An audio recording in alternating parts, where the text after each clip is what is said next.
Ravi de vous retrouver pour votre journal. Bonsoir à tous et bienvenue. À la une de l'actualité, le début des travaux de la 10e édition du prix national d'excellence, un prix qui célèbre les hommes et les femmes qui se sont distingués par la qualité de leurs actions. Le bilan de l'édition 2022 a été dressé. Le permis à points est en vigueur depuis hier. Bilan de cette première journée, 120 personnes détectées et susceptibles de retrait de points. Des précisions dans cette édition. Et puis la polémique autour de la visite d'Emmanuel Macron au Gabon, une visite perçue par l'opposition comme un signe de soutien à Ali Bongo. « Je ne suis venu investir personne », a répondu le président français. Lancement ce jeudi à l'auditorium de la primature des travaux du prix national d'excellence 2023. Des représentants des différentes institutions de la République, de points focaux de ministères, du secteur privé et de la société civile étaient réunis pour dresser le bilan de l'édition 2022 et définir les axes de la 10e édition. On fait le point avec Salifia Lekwe et Fulgence Kissiedo. Top départ ce jeudi des préparatifs de l'édition 2023. Du prix national d'excellence. Une activité qui honore les hommes et femmes du pays, qui se distinguent par la qualité de leurs actions, leur contribution significative au rayonnement du pays. Issus de différents ministères, de la société civile, ces participants à cet atelier auront la lourde tâche de déceler les meilleurs qui seront célébrés au cours de la 10e édition. Que de défis. Ces deux défis portent sur la qualité même du prix, la qualité des lauréats. Et le second défi sera la qualité de l'organisation pour cette édition 2023. La population ivoirienne et tous ceux qui nous suivent doivent, à travers cette édition, comme cela a été rappelé dans les éditions antérieures, être fiers de ceux d'entre nous qui auront la chance d'être sélectionnés dans leurs différents domaines. C'est cette sanction populaire par l'adhésion aux résultats qui déterminera la qualité de notre travail.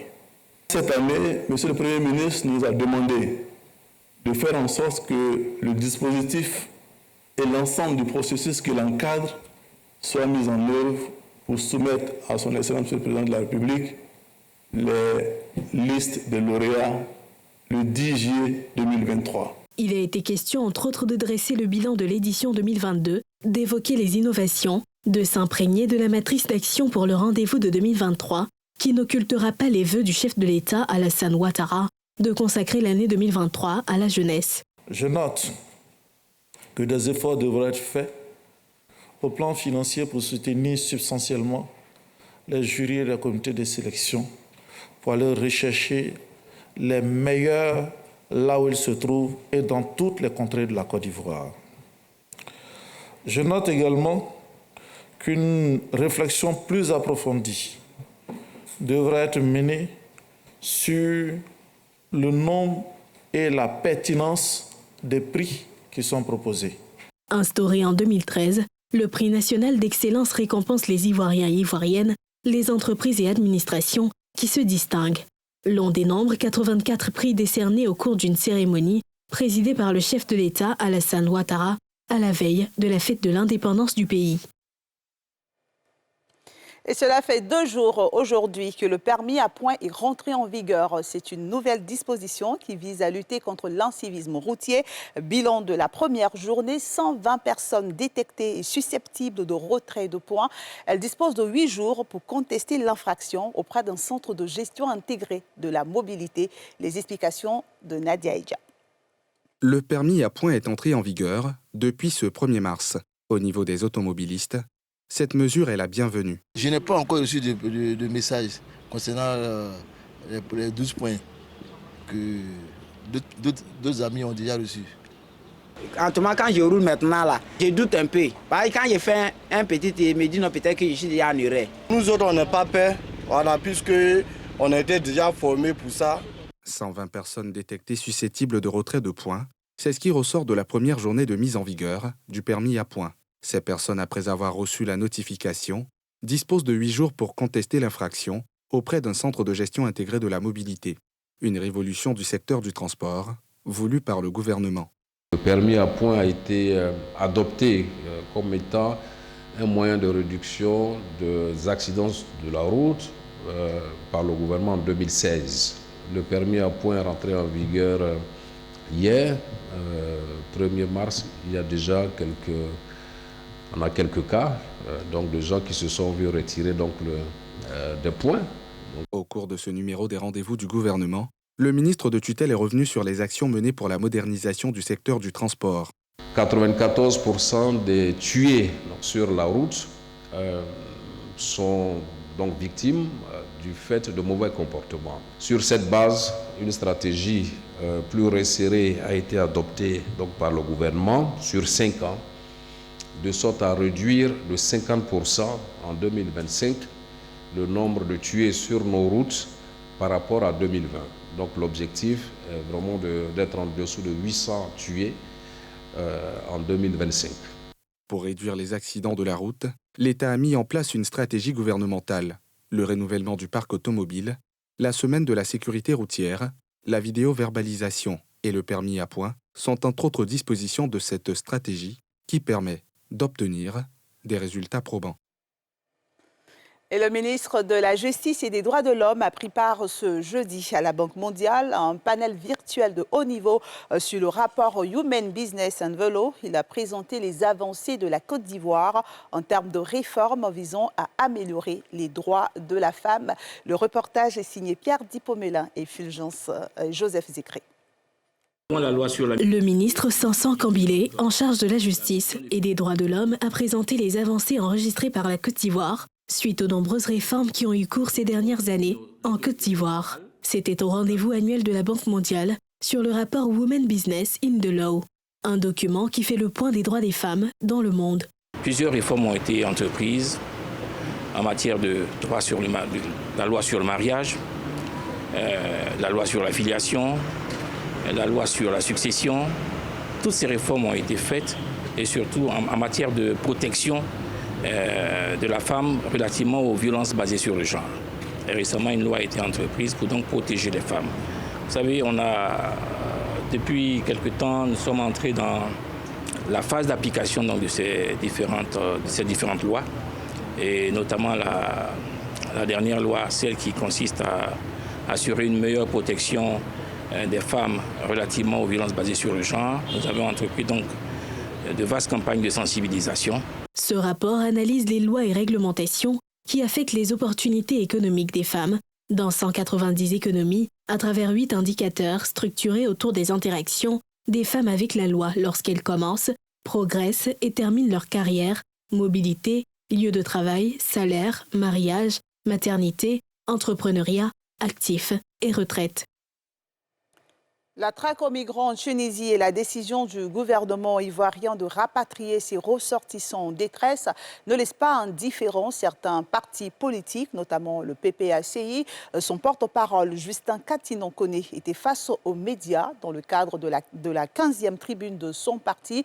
Il s'est offusqué des propos du président tunisien tout en félicitant le gouvernement ivoirien pour ses actions en vue du retour de ses ressortissants. Le reportage de Thiemé Dangé et de Mathurin Badé. Le porte-parole du PPACI, Parti des peuples africains Côte d'Ivoire, à nouveau face aux médias. Au menu du 15e numéro de la tribune du PPACI, plusieurs sujets d'actualité nationale et internationale, dont la traque des migrants subsahariens en Tunisie. Ce, suite à des propos du président tunisien, que Justin Katinon-Koné désapprouve, saluant dans la foulée la décision du gouvernement d'organiser le rapatriement des Ivoiriens en détresse dans ce pays. Nous avons trouvé le discours effectivement du président de la Tunisie assez excessif pour un président de la République. Nous pensons que sa position a été trop maximaliste et que le gouvernement tunisien aurait pu gérer cette crise-là autrement. Parce que lorsqu'un président de la République, il y a des mots, quand ça sort de la bouche d'un chef d'État, le citoyen lambda perçoit ça comme étant une recommandation ou même une instruction à agir. Et si le gouvernement ivoirien a décidé de ramener nos concitoyens, il ne fait que faire son travail, son devoir. Parce que la responsabilité, le devoir d'un gouvernement s'étend sur ces citoyens, à la fois en interne comme à l'extérieur. Nous leur disons merci d'avoir pris cette décision de ramener nos parents qui sont avec eux. Autre satisfecit du parti de l'ex-président Laurent Gbagbo, l'entrée de son représentant au sein de la commission électorale indépendante. Nous voulons exprimer notre reconnaissance au gouvernement, au chef de l'État et au gouvernement.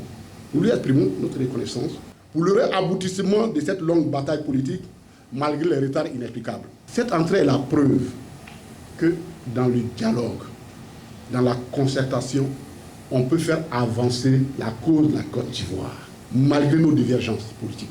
Et c'est pourquoi nous restons soudés autour du credo de notre leader qui est « asseyons-nous et discutons ». Au titre des points qui fâchent, Justin Katinan-Koné a mis en épingle les entraves à la tournée des cadres du parti, à l'intérieur du pays, notamment à Vavois et Kani, la détention d'une trentaine de sympathisants et l'inculpation de son secrétaire général, Damana Picasse. Des faits qui, de l'avis de Katinan-Koné, relèvent de l'injustice. Nézobli, une localité de l'ouest de la Côte d'Ivoire, dont le département de Tout-le-Pleu est devenu une sous-préfecture depuis 2010. Mais les fils et filles de la localité sont toujours en attente de leur sous-préfet. Une attente qui pourrait bientôt prendre fin, car selon une information donnée par la ministre Anne Ouloto, fille de la région, la localité recevra son tout premier sous-préfet dans quelques jours. Les explications de Niki Mamoussa et de Joseph Zékré. Nézobli, une localité située dans le département de Tout-le-Pleu, aura son tout premier sous-préfet. Une nouvelle donnée par la ministre Anne Ouloto, fille de la localité. Je suis venue vous informer que la cérémonie d'installation du premier sous-préfet de Nézobli aura lieu le samedi 18 mars 2020. L'avènement d'une sous-préfecture matérialise la présence de l'État là où vous êtes. Ça vous rapproche de l'administration. Et ça rapproche l'administration des populations qui vivent dans les villages. Après une dizaine d'années d'attente, c'est avec une grande joie que les fils et filles de cette partie du pays accueillent la nouvelle. Très heureux, parce que ça fait très longtemps que nous poursuivons ce processus-là. Et aujourd'hui, c'est le dénouement. Ce que nous attendons là, c'est ce qui est arrivé.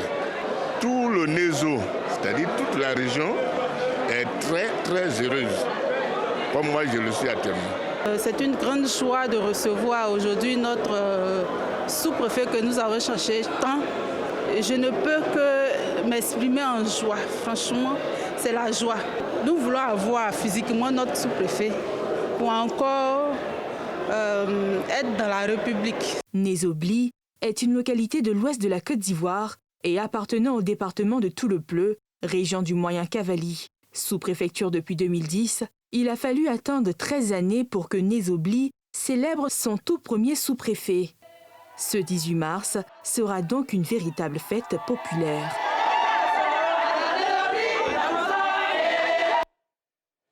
Retour à Abidjan, les 60 villages adjoints représentés par leurs chefs et notables ont été reçus par le ministre-gouverneur Robert Begré-Mombé à Songon, Abiaté 2. Les discussions ont porté sur le développement, mais aussi sur la nécessité de faire taire les tensions nées des crises de succession. Pierre Dipobela. C'est dans son village, à Songon, Abiaté 2, que le ministre-gouverneur a reçu les chefferies de 60 villages ébriés du district autonome d'Abidjan. À l'entame de l'année, les chefs adjoints sont venus lui présenter les civilités et lui soumettre aussi quelques doléances. Nous avons pour projet de mettre en place une assurance pour les chefs qui n'en ont pas. Les chefs que nous sommes avons besoin de formation juridique en gestion des hommes, en communication, gestion des projets et j'en passe. Nous sollicitons les districts d'Abidjan pour récompenser par une prise en charge les meilleurs élèves et étudiants adjoints sur le territoire national. Le ministre-gouverneur Mombé les a exhortés à préserver la cohésion afin que les projets de développement mis en place pour les villages adjoints puissent voir le jour. Bientôt, nos parents n'auront plus de café, de cacao, ni de manioc. La meilleure façon de leur permettre de valoriser leur patrimoine foncier, c'est de bitumer les voies d'accès. Et d'ailleurs, vous avez vu, les terrains que vous vendiez à l'époque à 2 000, vous pouvez les vendre à 8 000, à 10 000. Il y en a qui vont jusqu'à 20 000 quand il y a un ACD. Ça, c'est la vision du président Lassane pour que vous puissiez avoir le revenu foncier pour vous occuper de vos familles. Mon rêve, c'est de faire en sorte que dans chaque village, il y ait une usine d'Attiquet. D'ailleurs, dans 2 ou 3 mois, 5 ou 6 villages vont recevoir des usines d'Attiéké. Et au cours de l'année, nous allons amplifier le mouvement et vous allez voir vous-même qu'avec les usines d'Attiéké, nos femmes seront heureuses, seront fières d'être au village pour que l'Attiéké soit le bijou des Haïtiens. Cette rencontre, la première de l'année 2023, a été rythmée par des chants, des prières et des bénédictions. Le président français Emmanuel Macron séjourne au Gabon où il participe à un sommet sur la protection des forêts tropicales. Sa visite est perçue par l'opposition comme un soutien au président Ali Bongo à quelques mois de la présidentielle. Je ne suis venu investir personne, je ne suis venu témoigner que mon amitié et ma considération à un pays et un peuple frère, a insisté Emmanuel Macron dans ce sujet de Salif Yalikoui. Emmanuel Macron est depuis mercredi à Libreville au Gabon pour participer à une rencontre internationale de haut niveau consacrée à la protection des forêts tropicales et notamment celle du bassin du Congo qui se trouve en Afrique centrale, à cheval sur 6 pays. C'est un fait. Il n'y a pas de meilleur investissement aujourd'hui que l'investissement dans nos forêts. En préservant nos forêts, en renforçant nos connaissances à leur sujet, ce sont nos populations, rurales en particulier, que nous protégeons, mais aussi l'avenir de nos enfants que nous garantissons. À mes yeux, ce combat que nous menons tous ensemble mérite d'être conduit. Et je ne pense pas que ce soit un combat décroissant, je pense que ça doit être un combat raisonné, nourri par la science, s'appuyant sur ces trésors naturels et humains que sont nos forêts humides, nos forêts tropicales, et qui est porteur d'avenir, mais d'un avenir équilibré et soutenable. En marge de ce sommet, Emmanuel Macron a rencontré la communauté française installée au Gabon. Occasion pour lui de répondre à l'opposition gabonaise qui voit sa présence comme un soutien au président Ali Bongo à quelques mois de l'élection présidentielle.